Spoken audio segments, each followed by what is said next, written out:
Assalamualaikum warahmatullahi wabarakatuh. Perkenalkan, nama saya Rahma Aulia dari kelas 10 IPS 1. Jadi, di video kali ini saya akan bahas mengenai pertidaksamaan nilai mutlak.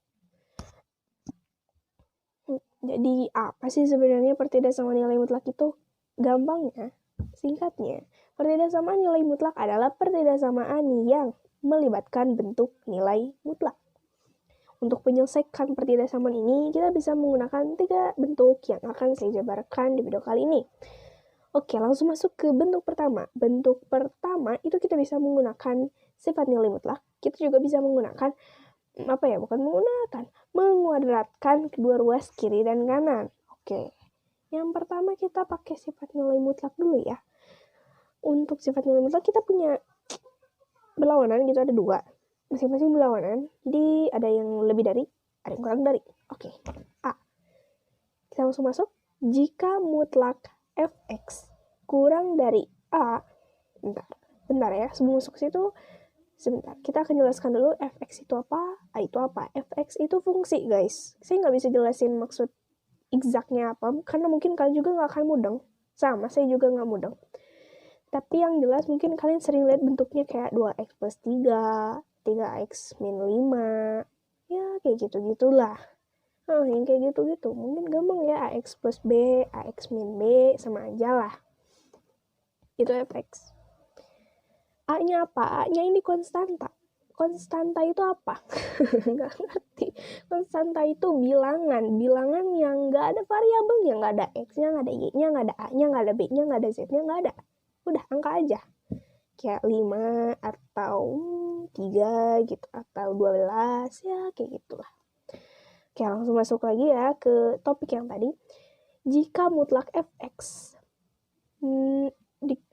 kurang dari A, maka negatif A kurang dari fx kurang dari A. Maksudnya kayak gini, saya akan memberikan garis bilangan. Kita ambil contoh A-nya 4. A-nya 4, berarti negatif A-nya negatif 4 dong. Nah, definisi dari negatif A kurang dari fx, berarti fx-nya lebih gede daripada A, negatif A maksudnya, kurang dari A, berarti fx-nya lebih kecil daripada A, sehingga fx ini berada di antara, jadi diapit oleh A dan negatif A, diapit oleh 4 dan negatif 4, jadi fx ini yang ini nih, ini fx-nya guys, ini fx-nya di sini. Nah, ini fx ya. Jadi ini fx-nya. Ini nih. Nih, yang saya udah buletin ini. Oke, lanjut ke berlawanannya. Ke lawannya. Jika mutlak fx lebih dari A, kalau tadi kan kurang, sekarang lebih. Jika mutlak fx lebih dari A, maka fx kurang dari negatif A atau fx lebih dari A. Jadi, kalau mutlaknya yang tadi kurang dari A, itu kan berada dalam cakupan ini nih, antara negatif dan positifnya. Kalau mutlak fx lebih dari A, dia bisa di sini, karena dia kurang dari negatif A di sini. Aduh, cakap-cakap. Bisa juga di sini. Nah, begitu. Kok 4-nya masuk? Enggak ya guys, 4-nya nggak masuk nih. Segitu. Ya, jadi ini fx. Jika ini yang ini berlaku jika nilai mutlak fx lebih dari A. Kalau ini nilai fx-nya, mutlak fx-nya kurang dari A. Oke? Ini gampang ya, diingat-ingat aja.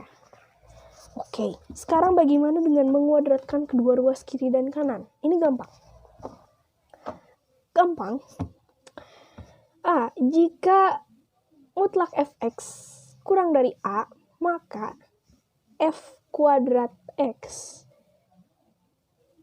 kurang dari A kuadrat. Jadi f-nya tinggal dikuadratkan, A-nya juga tinggal dikuadratkan. Beres. Gampang ya. Jadi f-nya dikuadratkan dikalikan dengan x, terus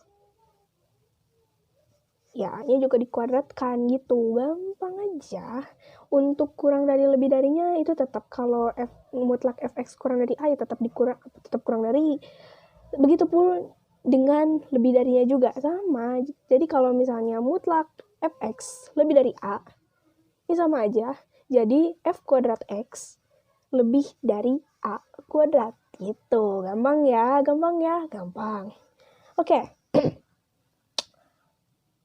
Sekarang kita beralih ke bentuk 2. Bentuk 2 kita juga bisa menyelesaikannya sama kayak tadi. Kita bisa pakai sifat nilai mutlak.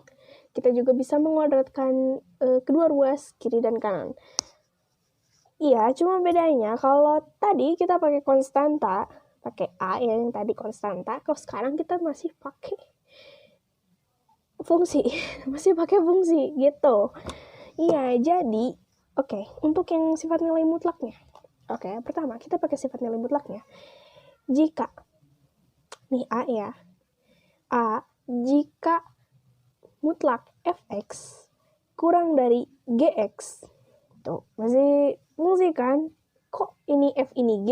Ya nggak sama dong. Ya sama tetap. Itu formatnya sama, cuma beda huruf doang ya. Beda huruf doang.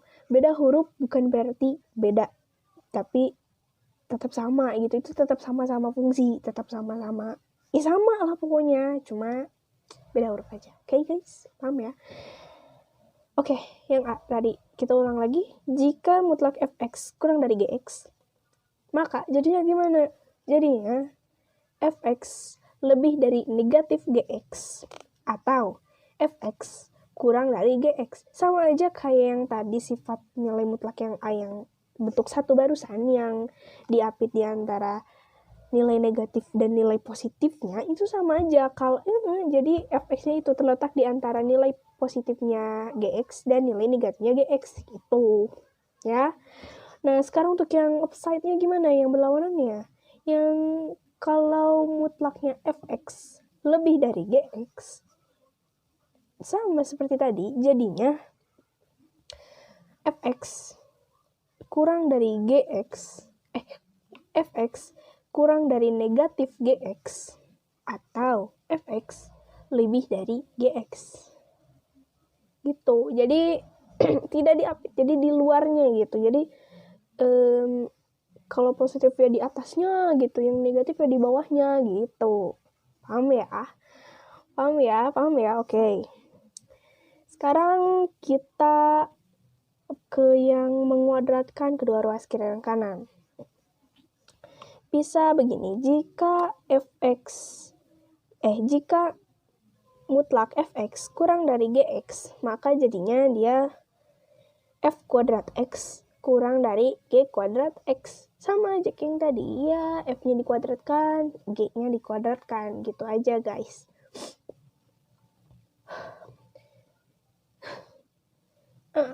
Dan begitu pula kebalikannya.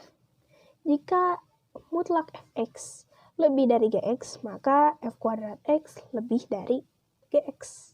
Sama toh, lebih dari g kuadrat x, sama toh. Mirip-mirip kan? Cuma beda kurang dari, lebih dari. Yang harus kalian lakukan cuma mengubah itu, terus menguadratkan f sama g-nya. Udah kan? Gampang kan? Nah itu. Oke, next ke yang bentuk ketiga.